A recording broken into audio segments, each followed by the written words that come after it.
Assalamualaikum warahmatullahi wabarakatuh. Sampurasun, anak-anakku sekalian yang berbahagia, senang kembali Bapak bisa bertemu kembali dengan kalian. Sebagaimana di pertemuan pertama kita membahas mengenai prototip, dan sekarang kita akan membahas mengenai kemasan produk barang dan jasa. Apa sih kemasan? Dikemas, dibungkus istilah kita. Kemasan adalah desain kreatif yang mengaitkan pertama apa? Bentuk. Yang kedua struktur. Yang ketiga material. Yang keempat color, warna. Yang kelima citra. Yang keenam tipografi. Dan elemen-elemen desain dengan menginformasikan bagaimana produk itu dapat dipasarkan. Artinya, kita bisa melihat dari kemasan itu sendiri tadi. Unsur estetikanya bagus.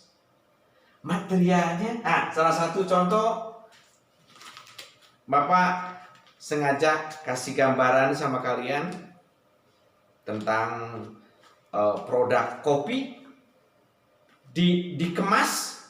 Kan kopi itu tidak boleh ada udara yang masuk, sehingga di sini bisa lebih dekat ada namanya, ada pemandangannya, kopinya jenis apa, kapan dibuatnya, kemudian di belakangnya ada jelas, ya, warnanya, colornya tadi itu, citranya ada gambar kopi hangatnya. Ya, nah ini satu, tapi ada juga, ya, dia mendesain warnanya berbeda, tapi isinya sama. Ini kopi. Ada juga, hanya simpel saja, dimasukkan ke dalam toples, ya, kemudian ditulis saja kopi apa. Nah, intinya anakku sekalian bahwa kemasan itu untuk apa? Kemasan digunakan untuk membungkus, ya, membungkus, melindungi, mengirim, mengeluarkan, menyimpan, serta mengidentifikasi dan membedakan sebuah produk di pasar. Ini pendapat Gleickhoff dan Krasovic, ya, 2006 halaman 33. Jadi kemasan yang dirancang dengan baik dapat membangun ekuitas merek dan mendorong penjualan. Kadang kita tidak melihat isinya apa, tapi begitu melihat kemasannya, dikemasnya bagus, kita kan mendorong atau memicu untuk membeli. Jadi kemasan, Bapak tekankan, kemasan adalah bagian pertama produk yang dihadapi pembeli. Dan kemasan mampu menarik atau menyingkirkan pembeli. Kalau menarik, begitu melihat kemasannya dia beli. Kalau menyingkirkan pembeli, begitu melihat kemasannya, kayak gitu kemasannya, menikawas gitu, udah, kita menyingkir dari produk tersebut. Selanjutnya anakku sekalian, apa sih Pak fungsi kemasan? Fungsi kemasan itu ada dua. Satu, fungsi protektif berkenaan dengan proteksi produk. Perbedaan iklim, prasarana transportasi, dan saluran distribusi yang semua berimbas pada kemasan. Dengan pengemasan protektif, para konsumen tidak perlu harus menanggung risiko pembelian produk tersebut rusak atau cacat.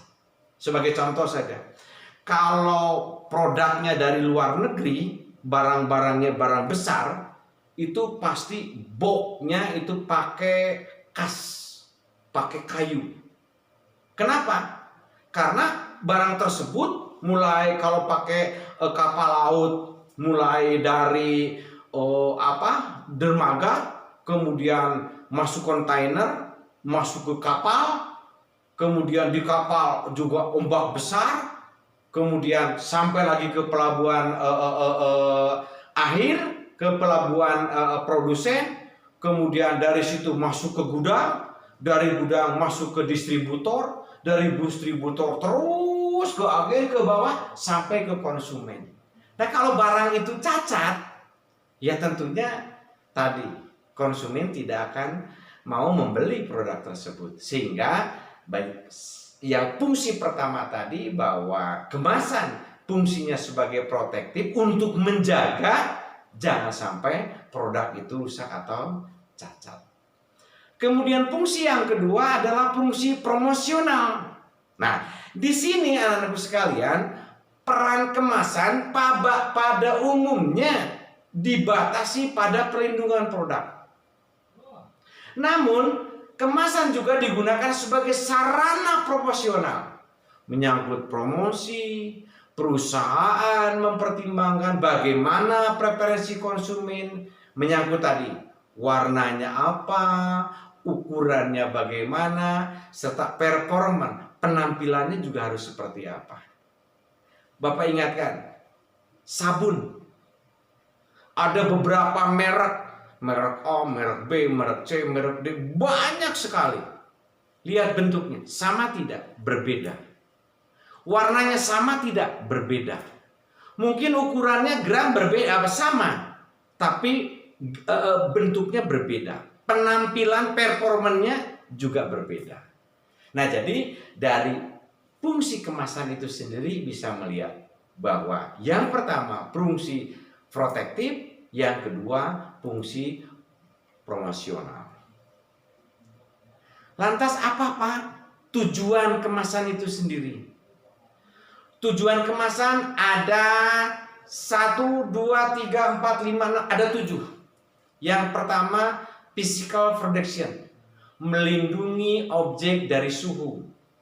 Tadi yang sudah Bapak sampaikan tentang kemasan kopi. Dari suhu kan harus tetap. Kemudian melindungi dari getaran. Kalau ada guncangan, ada tekanan, berarti barang itu harus tetap kan. Kemudian yang tujuan kemasan yang kedua adalah barrier protection, melindungi dari hambatan oksigen, uap air dan debu. Jangan sampai uap air atau debu masuk. Mungkin kalian bisa lihat kalau di supermarket, barang-barang A ditempatkan tidak dekat dengan barang-barang B. Kenapa? Karena di sana ada unsur-unsur uap, unsur-unsur debu, unsur-unsur oksigen. Kalau barang A, ya kasarnya begini, pakaian tidak akan disatukan tempatnya dengan jual buah-buahan apalagi durian. Tidak akan. Kenapa? Karena tadi. Kemudian tujuan yang ketiga, containment or agglomeration. Benda-benda kecil biasanya dikelompokkan. Ini untuk khusus benda-benda kecil. Dikelompokkan bersama dalam satu paket untuk efisiensi transportasi dan penanganan. Jadi kalau barang kecil saja, kalau barang besar, barang besar. Jadi dikelompokkan. Kemudian yang keempat, information transmission. Informasi tentang cara penggunaan bagaimana. Jadi ada caranya dibuka dulu ya, cara penggunaannya dibuka. Kemudian seperti yang Bapak lupa, ada contoh Kokoja, kopi komunitas kopi Jati Urip. Jadi dibuka dulu kemasannya, bungkusnya ya, kemudian ditaruh di gelas, kemudian disobek atasnya, dituang, ada caranya. Di sana ada informasi tentang menggunakan produk ini seperti apa. Kemudian yang kedua, produk ini dari mana? Apakah daur ulang? Jadi daur ulang itu model yang sudah Bapak sampaikan tadi. Ini kan plastik ini ada yang daur ulang. Plastik yang nggak terpakai, kemudian dipakai kembali, dibersihkan atau dicuci dengan alat-alat tertentu, dengan bahan-bahan tertentu, produknya tetap. tapi ini dari daur ulang ya. Kemudian yang selanjutnya reducing theft, kemasan yang tidak dapat ditutup kembali atau akan rusak secara fisik. Nah ini sangat membantu dalam pencegahan pencurian. Artinya kalau produk-produk yang dilabel, aduh Bapak lupa ya. Kalau produk-produknya yang dilabel ada atasnya itu kalau yang dicap gitu ya. Nanti kalau ini sedikit saja berbeda awalnya, itu artinya bahwa produk tersebut dicuri.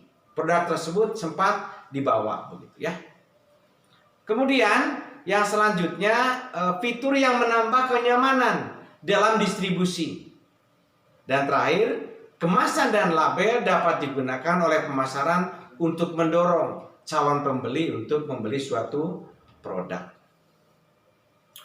Kemudian apa Pak bahan untuk membuat kemasan? Ada 3. 1, kemasan sekali pakai. Kemasan yang langsung dibuang setelah 1 kali pakai. Jadi bungkus plastik, bungkus permen, ya bungkus-bungkus daun. Kan kalau sudah sekali permen disobek, dimakan, bungkusnya dibuang. Itu yang namanya kemasan sekali pakai. Kemudian yang kedua, kemasan yang dapat dipakai berulang kali atau multi trip. Nah ini biasanya kemasan umum ini tidak dibuang oleh konsumen, akan tetapi dikembalikan lagi kepada agen untuk kemudian dimanfaatkan oleh pabrik. Contoh, kecap, ya, botol minuman. Itu kan botol minuman kita buka Sprite ya atau Coca-Cola atau jenis apa saja, dibuka, diminum, kan tidak langsung dibuang. Nanti juga kalau dibuang ada yang ngambil tukang rongsok. Itu kan nanti balik lagi. Sama botol kecap juga seperti itu.